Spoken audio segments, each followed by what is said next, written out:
this episode of Remote Calculus, we will be talking about some general ideas about limits as well as the limit laws. We'll be talking about real valued functions and not complex valued functions, and we also won't be talking about conceptual limits such as starting a process like, say, you're drawing with a spirograph and you're tracking the drawing as time moves on. At some point you're going to start to retrace the exact same lines, and so you're going to get a specific drawing as the limit, no matter how much time goes by and how many times you draw over it. We're not talking about those conceptual limits. So we'll be talking about traditional, out of the book functions that are built out of polynomials and roots and trig functions. So here are the basic occurrences that will occur. If your function's continuous, then your function value is the same as the limit. That's kind of part of the idea of continuity. You don't have any holes or gaps or surprises, and so the limit will be what you get when you plug the value into the function. That also applies in situations like this gray area in which we have the function the square root of x minus 2. If we take the limit from the right, we can see that it is 0. You could get into a debate about, is the function continuous at 2? Because from the left, I don't know what to say from the left. Well, the function doesn't exist to the left, so you could go back and forth on it. If you added, is it continuous on its domain? Since the domain includes 2 and every number higher than 2, you could say it's continuous on its domain. But we're not really going to worry about these gray area situations. But this is a situation where how you find that limit is, plug 2 into the function and you get 0, and that is what's happening as you come in from the right. So basically, one of the ways to determine your limit is you plug in your number and you get a real number. By the way, 0 is a real number. So if you plug a number in and you get 0, that's your answer.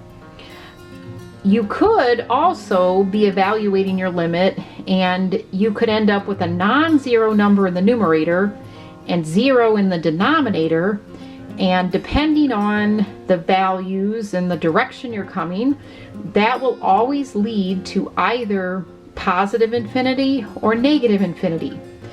And if you get different directions, if you're going to positive infinity on one side of A and negative infinity on the other side of A, you are going to say that the overall limit does not exist because the left and the right do not agree with each other. But sometimes they will agree with each other, and sometimes you're only interested in the one-sided limit. So that will occur when you have a non-zero number being divided by 0. You also could have a fixed value being divided by an expression that's going to infinity, or you might have a value is bounded. For example, sine, the value of sine will not go beyond -1 or above +1. So if your numerator is a bounded value, but it's being divided by something that's going to infinity, that overall limit then will be 0, because your ratio will just get smaller and smaller and smaller and approach 0. If you are analyzing your function and you end up with 0 being divided by 0, that is an indeterminate form.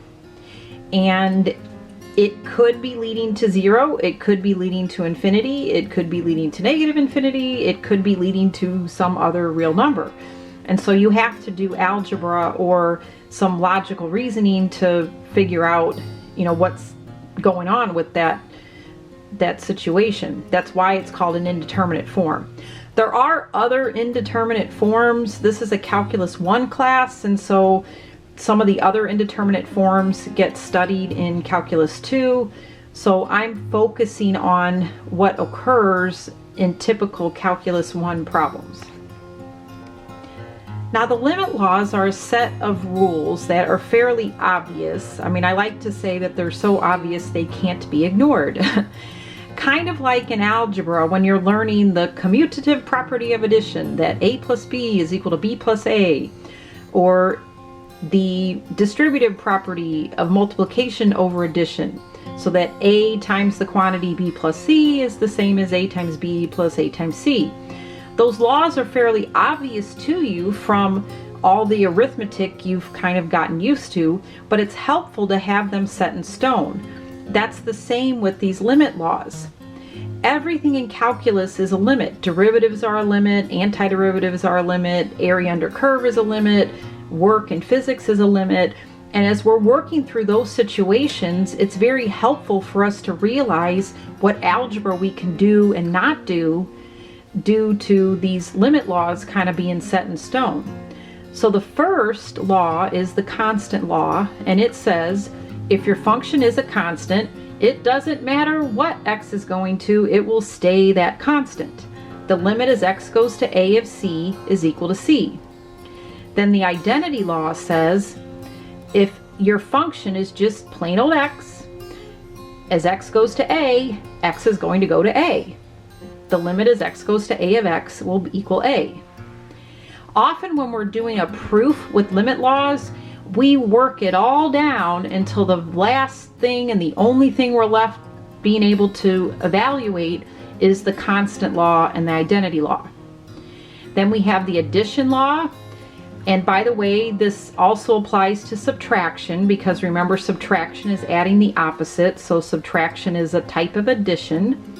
And it says if your function is built out of two things added or subtracted, so for example, x squared plus sine of x, that would be an example, the limit of that overall function is equal to the sum of the separate limits. So I could take the limit of the x squared part and the limit of the sine of x part separately, and then add those two limits together.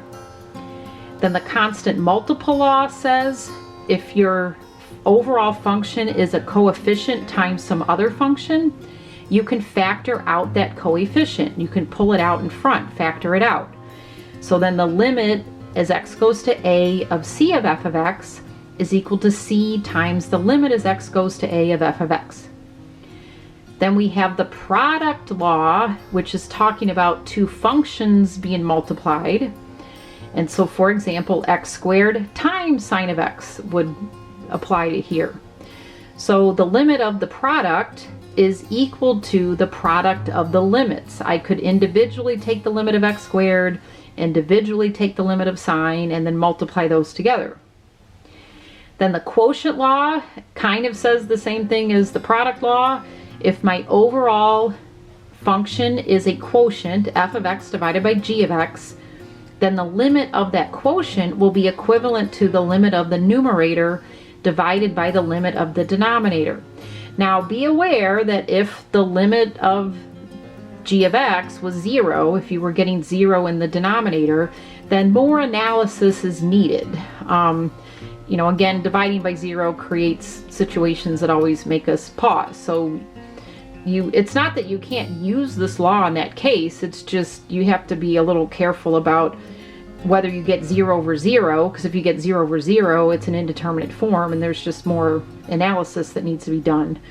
If you get a number divided by 0, and that number is not 0, okay, I know 0 is a number, but a non-zero number divided by 0, then you're heading to either positive or negative infinity. So that's what I mean by more analysis is needed.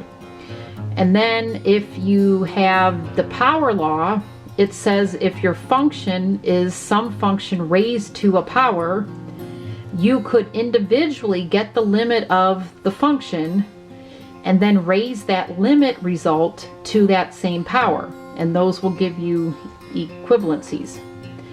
The root law really is just an example of the power law, because roots really are types of powers. And so the limit as x goes to a of the nth root of a function would equal the nth root of the limit of the function. And that is our set of limit laws. What we're going to do next is we're going to go through some proofs where we very painstakingly break the functions down using these limit laws to arrive at our limits. Now, when you're trying to find a limit, do you have to always do a limit law proof? No, you could look at a graph, you could look at a table. Sometimes you might just be able to plug the number in if your function's continuous. But the limit laws are important for you to know that they're there. Just like in algebra, it's important for you to know the commutative property of addition. So we're taking the time now to just spend time with our limit laws so that we know they're there, we know, they're our friend, and we're going to painstakingly do some proofs. Okay, in this first example, I have a polynomial and I am taking the limit as x goes to 16. I know that polynomials are continuous on the set of all real numbers, so I could just plug the 16 in, get a number, that is going to be my limit. But our activity is to practice going over the limit laws and how they apply, and in the meantime we'll be practicing our algebra. So if I were going to find this limit by doing a limit law proof, the very first limit law I would apply would be the addition/subtraction law. So I would break this up as the limit as x goes to 16 of 2x squared minus the limit as x goes to 16 of 6x plus the limit as x goes to 16 of 4. And I have applied the addition law. I'm just going to call it the addition law because, again, subtraction is a type of addition. It's adding the opposite. Then next, I am going to apply the constant multiple law. I have a constant multiple multiplying x squared and a constant multiple multiplying x. And so the constant multiple law recognizes that you can factor out those coefficients. So 2 times the limit as x goes to 16 of x squared minus 6 times the limit as x goes to 16 of x plus x goes to 16 of 4. And we use the constant multiple law. Then the next thing that we can do is recognize I have a power. I have x being squared, and so that front term will be equivalent to 2 times the limit as x goes to 16 of x squared minus 6 times the limit as x goes to 16 of x plus the limit as x goes to 16 of 4, and we use the power law. Now I am left with just the identity and the constant law. There's nothing else I can do except for basically plug in the number, and when I do that I am using the identity law. So this turns into 2 times 16 squared, and this turns into 6 times 16, and this is the constant law. 4 will constantly stay 4 no matter what x is going to. And so I use the identity law in the first two terms, and I use the constant law in the third term. And then finishing it up, 16 squared is equal to 256, and 6 times 16 is 60 plus 36, or 96. And 2 times 256 would be 512. And if I subtract 96 from 512, I will have 416 plus 4 will be 420. So that's the end. If we wanted to do a little review on how you can also check limits with a table, I have typed the function into my graphing calculator. I have set my window so that I will start at 16. I will skip by a little amount, 0.001, or I could skip by any little amount, 0.000001 if you wanted to. I mean, the idea is you're trying to crowd in around 16. So I go to the table and we can see that at 16 I'm getting 420, and as I crowd into 16 I'm getting numbers close to 420. So that is showing me that we did our limit proof correctly, we got the correct limit, and the calculator table is agreeing. Here we're going to do an example of a limit law proof using a rational function. If you were just finding the limit and you started off like we always advise, just trying to plug your number in and seeing what is going on, in the numerator we end up with the number 20, and in the denominator 0. So we have a non-zero number being divided by 0. So our limit is going either to infinity or to negative infinity. At the end of our limit law proof, we'll analyze which one. Notice we are taking the limit as x goes to 2 from the left. So the first limit law I'm going to use is the quotient law, and I will take the limit of the numerator and divide that by the limit of the denominator.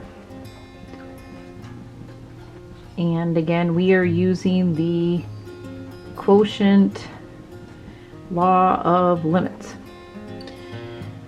Then I'm going to use the constant multiple law. I have a coefficient of 6 that can be factored out of the x squared, and I have a coefficient of 2 that can be factored out of the x term, and then I have the constant 8, and in the denominator I have the limit as x goes to 2 from the left of x minus the limit as x goes to 2 from the left of 2.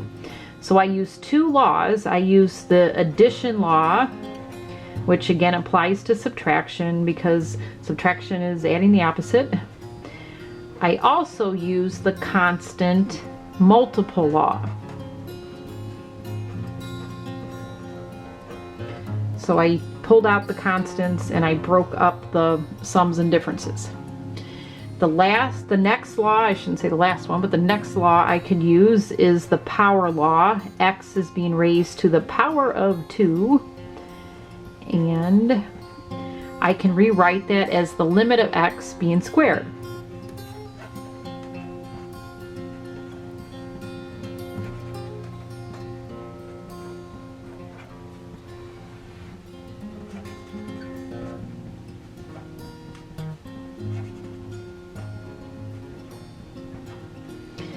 Okay, so now if you notice, I have broken it down so that I can only do the identity law or the constant law. And that's what you're always trying to do when you do one of these limit law proofs. You try to apply all the correct algebra steps using those laws to break it down so that the last thing you have to do is basically plug in your number.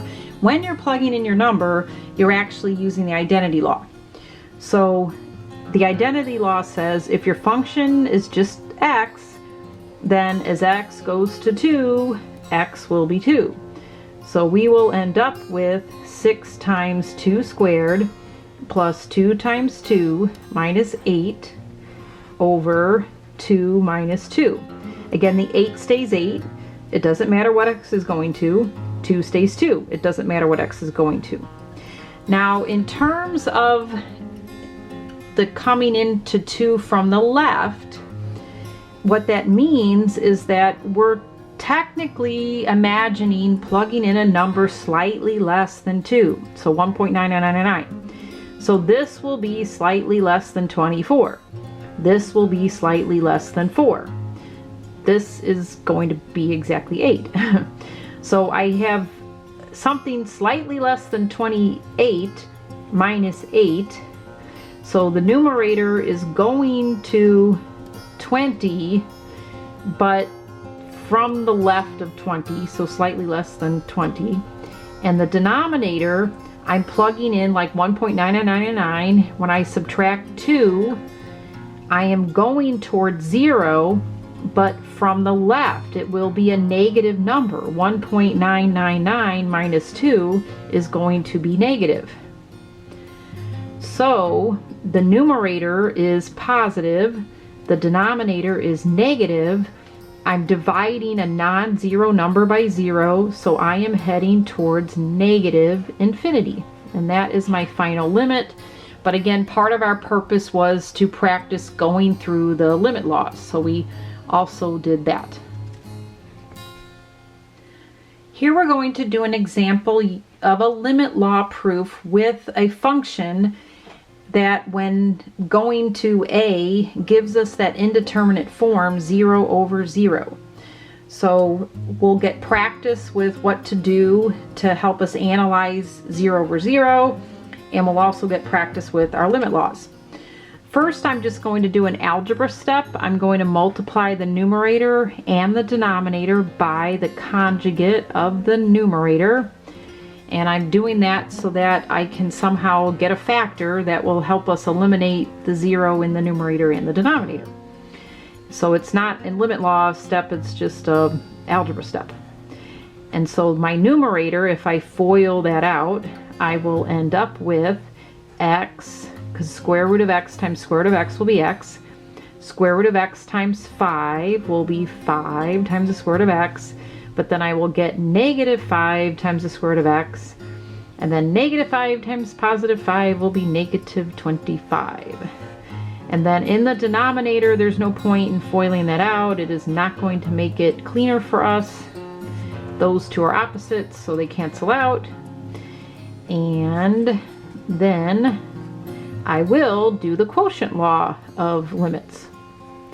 So I'm going to take the limit of the numerator, and I will divide it by the limit of the denominator.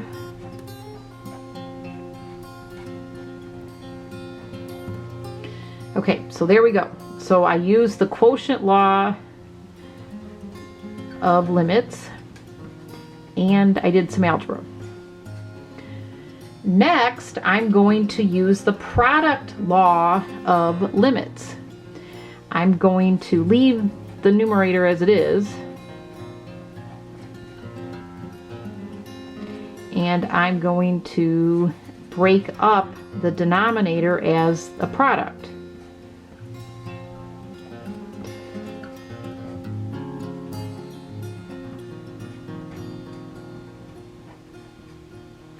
Okay, so there we go.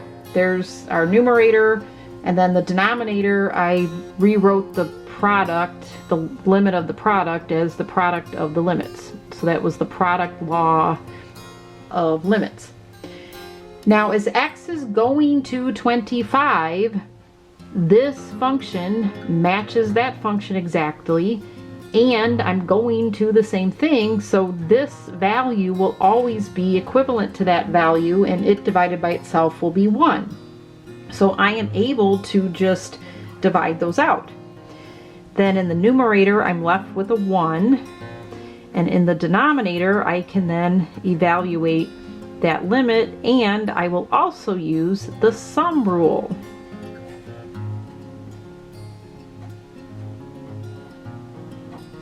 Okay, so I used the sum law. The dividing those out was just doing algebra. It wasn't using one of the limit laws. And I can then use the root law. And I can take the square root of the limit as x goes to 25. And then the 5 is just a constant, so we will leave it. And like with the other example, we've worked it down so that the last things left to do are the identity law and the constant law. So I'm now plugging in my number. And so I will end up with 1 in my numerator, and then the square root of 25. I'm using the identity law when I turn that into a 25. And I'm using the constant law when I turn that into a 5. So I get 1 over 5 plus 5, or 1 over 10. That's my final limit, but our activity was about doing the proof, and so every step of our work is actually part of our answer. That's one thing to keep in mind. If you're asked to do a proof, it's your explanation. It's about the explanation. So imagine if you were asked to write a debate paper and you're debating something, it's not just stating your opinion about the subject matter, you are then building your reasoning. So that's what we're doing here. We're building our reasoning, and that's really what the problem is.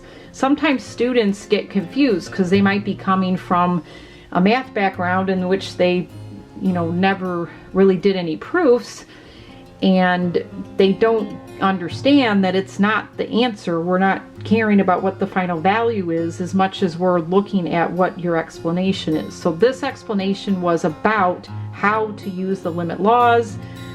Doing these kinds of activities really makes us focus on algebra. I notice with calculus students, often they're kind of shaking on algebra, so slowing down and spending more time on algebra is usually helpful.